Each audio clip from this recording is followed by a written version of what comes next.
बच्चा है 4.5 साल का, पैदाइशी गूंगा और बहरा है। एक चीज मैं अर्ज करूं, जब अगर वो बोल नहीं सकता तो इस आयत को तकरार करना है, अगर सुन नहीं सकता तो इस आयत को तकरार करना है, अगर ना बोल सकता है ना सुन सकता है फिर दोनों आयतों को तकरार करना है। अब वो आयत क्या है? रब्बि शरह ली सदरी वयस्सिर ली अमरी वहलुल उक़दतम मिन लिसानी। लिसान कहते हैं जुबान को। अगर बोल नहीं सकता तो इस आयत को बार बार पुकारें, वहलुल उक़दतम मिन लिसानी, वहलुल उक़दतम मिन लिसानी, वहलुल उक़दतम, बहुत बहुत ज्यादा बिला पैदा।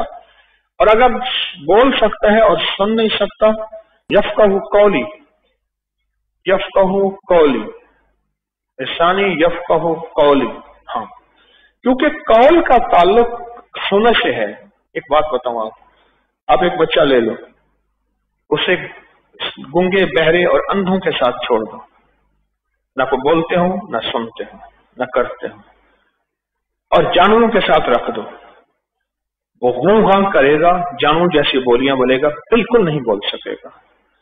बच्चा बोलने वालों के वजह से बोलता है, याद रखिएगा।